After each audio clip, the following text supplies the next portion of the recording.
ఒకసారి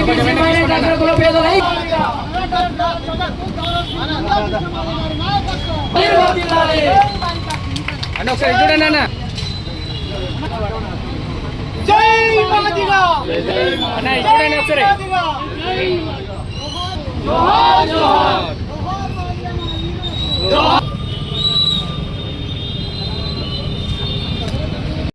జిల్లా అధ్యక్షులు కానపూర్ లక్ష్మణ్ మాదయ్య గారిని వేదిక మీదకి ఆహ్వానిస్తున్నాం.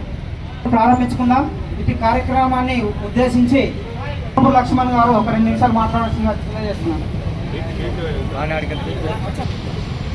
ఈరోజు ఆవిర్భావ దినం సందర్భంగా వివిధ టౌన్ అధ్యక్షులు మన చొప్పదండి ప్రకాశ్ అన్న గారు కూడా రాష్ట్ర నాయకులు అవునూరు ప్రభాకర్ అన్న గారికి, ఇక్కడికి వచ్చినటువంటి ఎంఆర్పిఎస్ నాయకులు, వివిధ సంఘాల నాయకులకు అందరూ కూడా, పార్టీ నాయకులు కూడా పేరు పేరున సామాజిక ఈ 30 సంవత్సరాల పోరాటానికి అండదండగా అన్ని కూడా మరి ఈ వివిధ పార్టీల నాయకులు సహకరించిన విధానాన్ని బట్టి మరి ఈ యొక్క 30 సంవత్సరాలు నడిపించిందంటే మరి ఒక మా మేధావులు ప్రజలందరూ సహకారం ఉంటేనే మరి ఈ సందర్భంగా తెలియజేస్తున్నాం.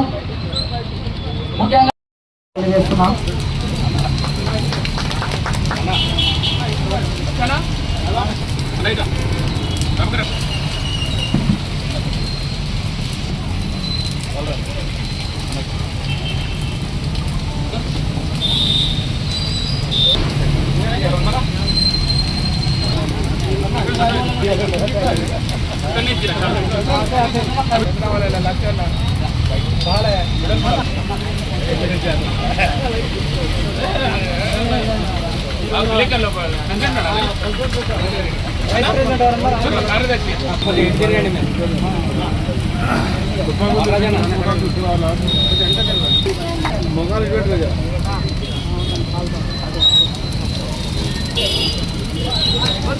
పద్మశ్రీ గౌరవశ్రీ మందకృష్ణ గారి నాయకత్వం.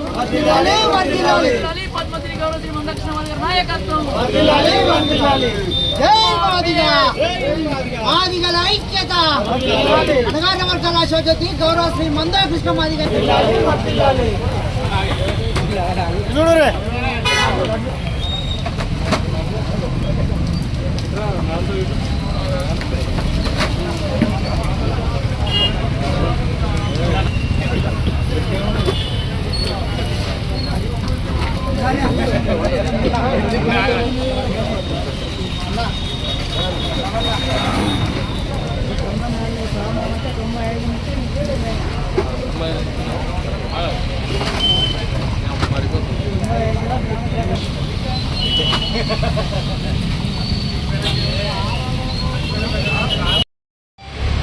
ఒక వ్యక్తి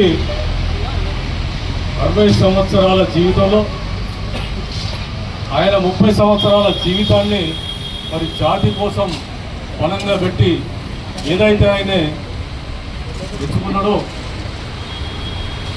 ఏ సిద్ధాంతం కోసం అయితే ఆయన ఉద్యమాన్ని స్టార్ట్ చేసిందో ఆ సిద్ధాంతం కోసం 30 సంవత్సరాలు పోరాటం చేయడం అనేది ప్రపంచంలోనే మనం చూడలేనటువంటి విషయం. అది ఒక మందకృష్ణ గారితో సాధ్యమైనటువంటి విషయం. ఈ సందర్భంగా వారికి జన్మదిన శుభాకాంక్షలు తెలియజేసుకుంటూ, ఒక జాతి కోసమే కాకుండా ABCD కాకుండా ఈ మానవ జాతిలో ఉన్నటువంటి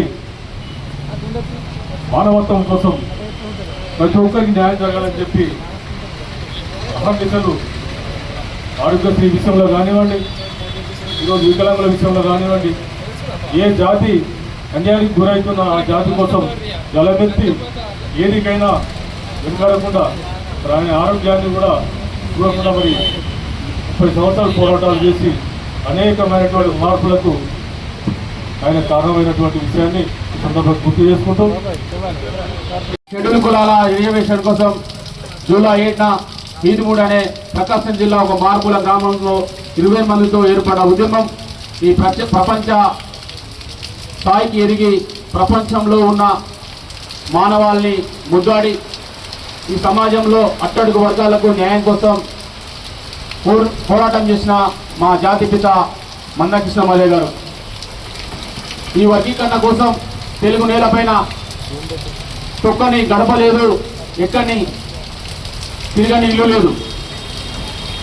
మరి పద్మశ్రీ మందకృష్ణ మాదయ్య గారు షెడ్యూల్ కులాల రిజర్వేషన్ మా వాటా మాకు దక్కాలి, రాజ్యాంగంలో పొందుపరిచిండు, ఆ పొందుపరిచిన రిజర్వేషన్ను అమలు చేయాలని చెప్పి మరి మందాకృష్ణమాదిగ గారు పోరాటానికి మరి ఎలాంటి అడ్డంకు లేకుండా కొంతమంది ఏ ప్రభుత్వం ఉన్నా ఆ ప్రభుత్వానికి అండగా ఉండి మరి మాట్లాడితే అన్నను మరి ఎన్నో విధాలుగా అవమానపరిచి ఇబ్బంది పెట్టిన చరిత్ర ఈ పాలకులకు ఉండే. కానీ ఎవరైతే మనల్ని అవమానపరిచిందో, ఎవరినైతే నిందబెట్టిందో వారితో మెప్పించి మరి మందాకృష్ణమాదిగ గారు మరి మన వర్గీకరణ పాలించుకోవడానికి ఎంతో ప్రయత్నం చేసింది. ఆ ప్రయత్నంలో భాగంగా కొంతమంది అసూలు భాగం జరిగింది. వాళ్ళు త్యాగాలు, జైళ్ల పాలు, అదేవిధంగా మరి ఆమరణ నిరోధించ ఎన్నో కార్యక్రమాలు గౌరవ పద్మశ్రీ మందాకృష్ణమాదిగ గారు ఇచ్చిన పిలుపుకు కట్టుబడి ఎంఆర్పీఎస్ నాయకత్వం పూర్తి స్థాయిలో పనిచేయడం జరిగింది. దానికి అనుగుణంగానే మరి ఎంఆర్పీఎస్ ఉద్యమం చేసుకుంటూనే సమాజానికి సేవ చేసింది. ఎంఆర్పీఎస్ సమాజానికి సేవ చేయడానికి కొన్ని ఉదాహరణలు ఉన్నాయి. ఈరోజు ఆరోగ్యశ్రీ కార్డు రావడానికి, వికలాంగులకు ఏదైతే పెన్షన్ పెరగడానికి, వృద్ధులకు ఏదైతే వాళ్లకు ఒక అక్క ఒక అన్న లెక్క తోబుట్టుగా ఉన్న మరి వృద్ధులకు, విద్యార్థులకు, ఒక వయోవృద్ధులకు ఒక పెద్ద దిక్కుగా ఉన్నాడు మందాకృష్ణమాదిగ గారు.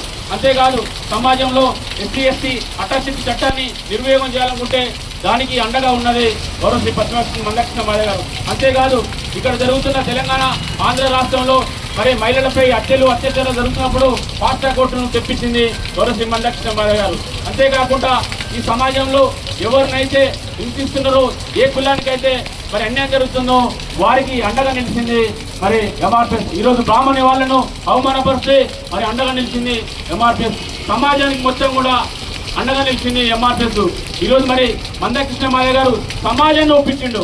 ఒక సమస్య పైన సమాజాన్ని మొత్తం కూడా వర్గీకరణకు ఒప్పించిన ఘనత మన పద్మశ్రీ మందాకృష్ణమాదిగ గారిది.